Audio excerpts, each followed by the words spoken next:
주님이 찾는, 주님이 부르시는 저와 여러분 되시기 진심으로 축원합니다. 오늘 본문에는 마태라고 하는 사람이 나옵니다. 이 마태의 또 다른 이름은 레위입니다. 그는 세리였고 그 세리라는 직업은 유대인들 당시에 매우 멸시받던 존재입니다. 그들은 로마가 요구하는 세금을 대신 받아주는데 그 사람들이 멸시를 더 받는 이유가 있었습니다. 로마가 받아오라는 그 세금보다 더 많은 것을 받아서 그들의 부를 축적해 왔기 때문이라는 것입니다.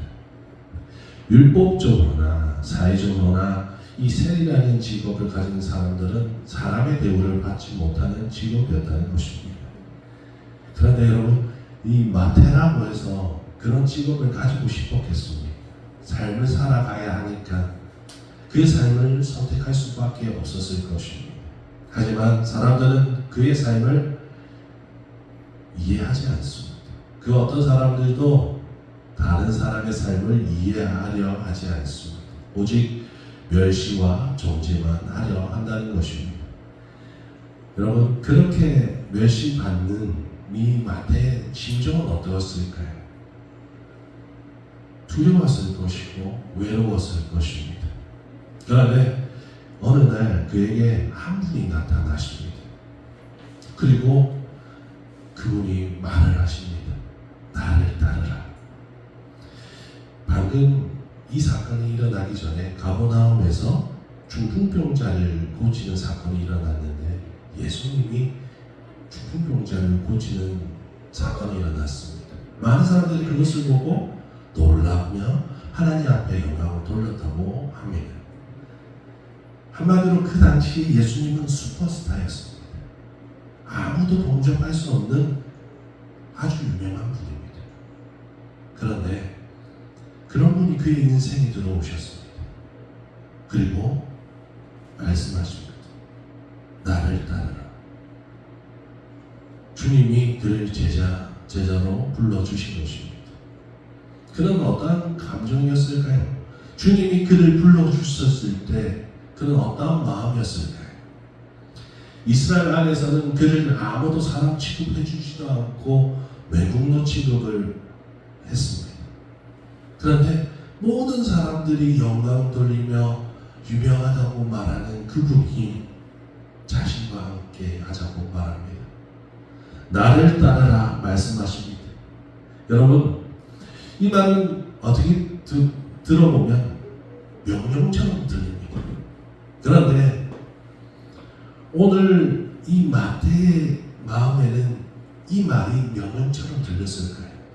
나를 따르라는 이 말이 명령처럼 들렸을까요? 그는 그 말씀이 위로로 받아들여졌습니다. 기쁨으로 여겨졌을 것입니다. 그가 위로받았고 기쁨을 받았다는 증거가 그의 행동에서 우리는 알 수 있습니다. 오늘 본문에 나를 따르라는 주님의 말씀에 그는 일어나 따라왔다고 간략하게 적혀 있습니다. 이것은 마태 자신이 적은 그의 모습을 간략하게 적은 것입니다. 그러나 병행 구절이 누가복음 5장 27절 28절에는 이렇게 기술하고 있습니다. 그 후에 예수께서 나가사 레이라 하는 세리가 세간에 앉아 있는 것을 보시고 나를 따르라 하시니 그가 모든 것을 버리고 일어나 따르니라. 할렐루야. 사랑하는 성도 여러분, 오늘 이 마태는 예수님을 처음 봤습니다. 그리고 예수님과 어떤 대화를 나눈 것이 아니라 단순히 나를 따르라 이 말씀을 들었습니다. 그런데 그 한마디에 그는 자신의 모든 것을 버리고 주님을 따라갔습니다. 다른 사람은 모르겠습니다. 최소한 다른 사람은 몰라도 지금 마태에게는 주님이 나를 따르라는 그 말씀이 내 삶의 모든 것을 버릴 수 있는 위로의 말씀이요 기쁨의 말씀이 된 줄 믿으시길 바랍니다. 사랑하는 성도 여러분, 우리는 주님께서 말씀하신 말씀을 받아들였습니다. 우리가 여기 있다는 증거가 그것입니다. 할렐루야. 지금 여러분이 세상에 있지 아니하고 예배 자리에 있는 것, 그리고 그리스도인의 자리에 있는 것은 어떤 말씀이 여러분에게 전해졌기 때문이라는 것입니다. 마태도 받은 말씀이 다르고 베드로도 받은 말씀이 다릅니다. 사도 바울도 다르고 칼빈도 다르고 웨슬레도 받은 말씀이 제각각 다릅니다. 그러나 그들이 세상의 모든 삶을 다 버리고 주님께 돌아간 말씀이라는 그 사실을 우리는 잘 알 수 있습니다. 여러분, 여러분에게 어떤 말씀이 주었는지 우리는 알 수가 없습니다. 그러나 그 말씀은 결국 우리가 주님을 따를 수밖에 없는 위로의 말씀이었고 기쁨의 말씀이었습니다. 여러분, 어떤 말씀이 여러분에게 임하였고 어떤 말씀이 여러분의 삶을 바꾸셨습니까? 그 말씀을 붙들고 살아가는 우리 모두가 되시길 진심으로 축원합니다. 그 후에 마태는 주님을 자신의 집으로 대접합니다. 자기 집으로 모셔서 대접을 합니다. 그런데 그곳에서 유대인들이 멸시하고 조롱하는 누구와? 세리와 죄인들과 함께 같이 있었다는 것입니다. 여러분, 마태도 예수님이 누군지 잘 알고 있습니다. 그렇게 유명하신 분이지 않습니까? 그런 분이 자기와 같은 세리, 또 자기보다 못한 율법을 어겨서 죄인이라고 말하는 그런 사람들을 자기의 집에 모여서 대접을 하고 식사를 하게 하고 있습니다. 왜 마태는 그런 사람을 불렀을까요? 그는 그 누구보다 세리의 마음과 죄인의 마음을 잘 알고 있었기 때문이라는 것입니다. 사람들에게 로마의 앞잡이라고 치부를 받고 율법을 어겨서 수많은 사람들에게 조롱당하고 정죄당하는 사람들의 마음을 알고 있었기 때문이라는 것입니다. 그리고 그런 사람들이 예수님의 한마디에 어떠한 위로를 받고 어떠한 기쁨을 받는지 잘 알기 때문에 그 사람들을 예수님께로 모이게 한 것입니다. 사랑하는 성도 여러분, 하나님의 교회는 마태의 집이 되어야 될 줄 믿으시길 바랍니다. 세상에서 멸시받는 세리들과 죄인들이 위로받는 곳이 되어야 될 줄 믿으시길 바랍니다. 우리 역시 마태와 같은 사람이었고 죄인이었습니다. 매일매일 멸시를 당해야 했고 조롱을 당해야 하는 죄인이었습니다. 하나님 앞에 설 수 없고 하나님의 영광에 이르지 못하였습니다. 그런 우리가 주님의 나를 따르라는 초청의 말씀에 위로의 능력을 얻었고 기쁨의 말씀을 얻었습니다. 그래서 우리는 세상의 모든 것을 포기하고 이곳에 있는 줄 믿으시길 바랍니다. 사랑하는 성도 여러분, 그 기쁨을 아는 사람은 다른 사람을 판단해서는 안 됩니다. 사랑하는 성도 여러분, 우리는 판단하는 사람이 되어서는 안 될 줄 믿으시길 바랍니다. 그러나 어디서나 판단하는 사람이 있고 정죄하는 사람들은 어디나 있습니다. 예수님이 마태의 집에서 세리들과 죄인들과 식사하고 계시는 그 모습을 보시고 바리새인들이 주님의 제자들에게 따지기 시작합니다. 왜 너희 선생은 세리와 죄인들과 함께 잡수시냐고 따집니다. 판단하기 좋아하는 바리새인들이 그들의 전통을 보자면 죄인들과 세리들하고 같이 식사하는 그 자체가 그들의 뜻에는 맞지 않는 것입니다. 잘못된 일이라고 생각합니다. 그런데 그들이 예수님을 뭐라고 부르냐면 선생이라고 부르고 있습니다. 이 말은 예수님을 어떻게 생각하냐면 율법을 잘 알고 있는 선생으로 생각한다는 것입니다. 우리가 복음서를 보면 예수님을 선생으로 부른 사람들이 참 많습니다. 그런데 여러분, 예수님을 선생으로 부르는 사람들은 구원을 얻지 못했습니다. 왜냐하면 그들은 인격적으로 주님을 마주친 것이 아니라 주님이 가지신 성경의 지식을 놓고 선생이라는 칭을 붙인 것뿐이라는 것입니다. 학문적으로 아무리 훌륭하고 지식이 아무리 뛰어나다 할지라도 하나님의 말씀이 그들 안에서 역사하지 못하는 것은 그들이 인격적으로 주님과의 관계를 맺지 못했기 때문이라는 것을 우리는 잘 알 수 있다는 것입니다. 사랑하는 성도 여러분, 바리새인들은 예수님을 주로 부를 수가 없습니다. 주님과 함께 하지 못하기 때문이라는 것입니다. 주님이 따라가는 그 말씀에 근심하고 돌아갈 수밖에 없는 사람들이기 때문입니다. 그러나 지금 예수님과 함께 하고 있는 마태나 세리와 죄인들과 같은 사람들은 주님을 뭐라고 고백할까요? 주는 그리스도시요 살아계신 하나님의 아들이라고 고백할 것입니다.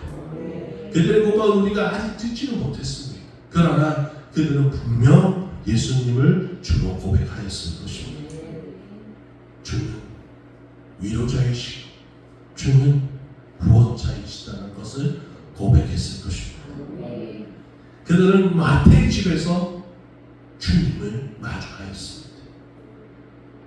주님이 부르신 그곳이 마태의 집이었습니다. 그래서 그들은 주님이 누구인지 잘 알기 때문에 주님을 따르게 된 것입니다. 사랑하는 성도 여러분, 우리가 바리새인들처럼 성경의 지식이 아무리 많다 할지라도 구원자이신 예수 그리스도를 인격적으로 영접하지 못한다면, 주님과의 영적인 교제를 가지지 못한다면 오히려 하나님이 세우신 교회와 하나님에 대한 비판의 마음과 다른 사람들을 정죄하려는 교만한 마음만 품게 되는 것입니다. 하나님의 뜻과 다른 행동과 말을 하게 되는 것입니다. 바리새인의 말을 들으신 예수님께서는 이렇게 말씀하십니다. 건강한 자에게는 의사가 쓸데없고 병든 자에게야 쓸데있다고 말씀하고 있습니다.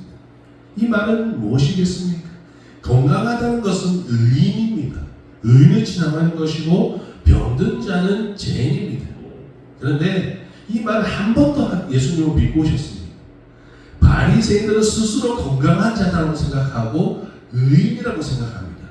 그의 기준이 뭐냐면 그들은 그들이 가진 전통과 율법에서 자기의 의로서 의롭다고 생각했다는 것입니다.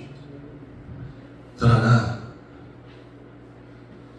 주님과 식단을 마주한 많은 죄인들은 자신을 뭐라고 얘기하냐면 나는 병들었습니다. 나는 죄인이라고 고백합니다. 이 말은 주님을 향한 갈급함을 가지고 있었다는 것입니다. 스스로 의인이라고 생각하는 사람들은 주님을 찾지 않습니다. 내가 섰다고 생각하는 사람은 주님을 찾지 않고 내 방법으로 내 성경적 지식으로만 살아갑니다. 바리새인들은 이 세상의 의원으로 구원자로 오신 예수님을 쓸데없는 자로 만들고 있다는 것입니다. 그들은 주님을 영접하지도 아니하고 영적인 교만에 빠져서 스스로 건강한 자, 의인이라고 생각하고 있는 것입니다.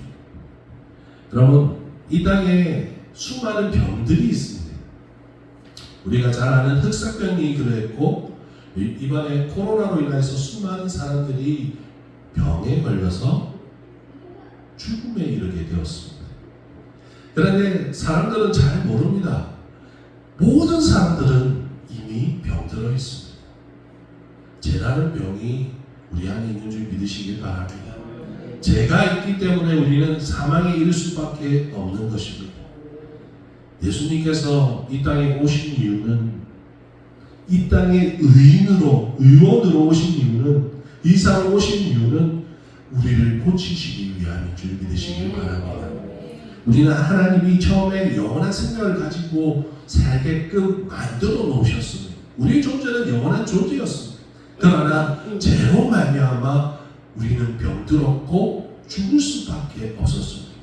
그것을 다시 살리시기 위해서 예수님께서 의인으로 오셨고 십자가에서 죽으셨고 부활하셔서 사망의 권세를 이기시고 승리하신 줄 믿으시길 바랍니다. 그리고 그 사실을 믿는 자들만이, 오직 예수님을 영접한 사람만이 예수님의 의를 가지고 살아가는 줄 믿으시길 바랍니다. 여러분, 내가 병들었는데도 아무리 내가 건강하다고 생각하면서 사는 사람은 결국은 언제 죽을지 모릅니다. 그러나 내가 병들었다는 사실을 알고 의사에게 간 사람은 고침을 받고 나음을 입고 영원한 생명을 가지게 되는 줄 믿으시길 바랍니다. 사랑하는 성도 여러분, 우리는 바리새인이 아니라 주님 앞에 죄인으로 무릎 꿇어야 될 줄 믿으시길 바랍니다. 행위로서 의롭다고 나 자신을 자꾸 드러내는 것이 아니라 가슴을 치면서 통곡하는 세리와 같은 마음으로 기도해야 될 줄 믿으시길 바랍니다. 하나님은 바리새인의 행위를 기뻐하지 아니하십니다. 통곡하는 이 세리의 기도를 받으시는 줄 믿으시길 바랍니다. 그런 바리새인들에게 주님은 이렇게 말씀하십니다. 너희가 가서 내가 긍휼을 원하고 제사를 원하지 아니하노라 하신 뜻이 무엇인지 배우라고 말씀하고 있습니다.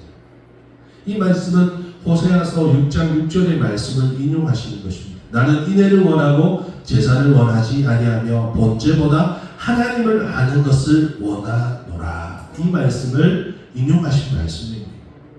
호세아 시대 때 많은 사람들이 제사의 행위를 합니다. 제사의 행위를 하는 것 같지만 그의 마음에는 하나님이 원하시는 제사의 마음이 들어있지 않았다는 것입니다. 이 말씀을 바리새인들에게 하신 이유는 무엇일까요? 행위에만 치우쳐 있다는 거예요. 종교적 행위에만 치우쳐 있어서 하나님의 뜻도 외면하고 자신의 만족에 빠져 오직 하나님의 뜻은 상관없습니다.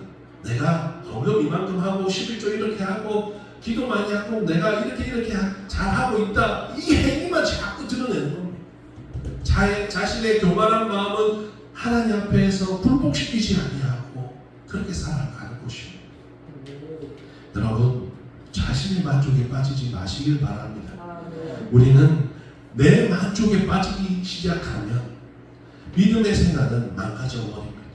하나님 앞에 설 수 없는 존재가 되는 것입니다. 지금 이 시대에도 교만에 빠진 사람들이 교회 안에 있습니다. 바리새인들과 같이 바리새인들이 모이는 해당처럼 여기는 사람들이 있습니다. 교회는 정직한 사람들, 행위가 많은 사람들, 어떠한 많은 조건을 가진 사람들, 믿음의 조건을 행하는 사람들이 모여야 된다고 생각하는 사람들이 있습니다. 그러나 주님은 죄인을 부르러 오셨습니다. 주님은 병든 자를 부르러 오셨습니다. 우리는 의로자가 아니었습니다. 하나님 앞에 설 수 없는 죄인이었습니다. 그러나 주님은 세상 속에서 나를 불러주셨습니다. 우리를 불러주셨습니다. 나를 따르라 하신 줄 믿으시길 바랍니다. 믿음 있는 사람들이 모이는 것, 성경적 배경이나 지식이 있는 사람들이 모이는 곳이 교회가 아니라 장소적인 개념에 빠져서 다른 종교의 신당처럼 어디서 거룩해 하고 뭔가를 행위를 해야 하는 곳으로 여겨지는 곳이 교회가 아니라 교회는 마태의 집이 되어야 될 줄 믿으시길 바랍니다. 주님이 계신 곳에 죄인들과 병자들이 모여야 합니다. 그리고 병든 것이 낫고 죄인들이 용서함을 받고 회개함으로 예수 그리스도로 인하여 기뻐하고 그를 믿음으로 말미암아 진짜 의인이 되는 것이고 나은 자가 되는 곳이 되어야 됩니다. 사랑하는 성도 여러분, 주님을 선생쯤으로 생각하고 행위에 빠져있는 사람들이 모인 곳이 된다면 그것은 주님과 함께하지 못하는 바리새인의 행위의 장소가 될 뿐이라는 것입니다. 그러나 주님을 구원자로 위로자로 믿는 사람들이 모였다면 그것은 마태의 집이요 하나님의 집이요 하나님이 모인 사람들의 모임이 될 줄 믿으시길 바랍니다. 여러분, 주님은 저와 여러분을 부르셨습니다. 세상에서 저희를 부르셨습니다. 주님께로 나올 수 없는 우리를 끄집어 주님이 부르시는 곳, 나를 따르는 곳에 우리를 세우셨습니다. 병들고 죄인인 나를 부르셨습니다. 내가 주님이 필요한 것을 그 누구보다 잘 아셨기 때문에 내 인생에서 주님만이 나를 이끄신다는 것을 알 수 있기 때문에 주님은 세간에 앉아있는, 세상 속에 앉아있는 나를 불러내신 것입니다. 여러분 기뻐하십시오. 주님의 부름에 응답한 여러분을 기뻐하십시오. 감사하십시오. 하나님을 찬양하시길 바랍니다. 우리는 판단받는 자로 부름받지 아니하였습니다. 우리는 죄인으로 부름받았습니다. 그리고 주님을 만나 스스로 의인이라고 말하는 가짜 의인이 아니라 이제는 주님을 믿고 진짜 주님과 함께하는 의인이 된 줄 믿으시길 바랍니다. 말씀을 마칠까 합니다. 사랑하는 성도 여러분, 사람이 생각하는 의인의 자리에 서려고 하지 마시고 주님이 생각하는 죄인의 자리로 돌아가 낮은 마음으로 주님을 더욱 붙잡는 저와 여러분 되시길 진심으로 축원합니다. 주님을 만나고 주님을 따르는 천국 백성들이 다 되시길 진심으로 축원합니다.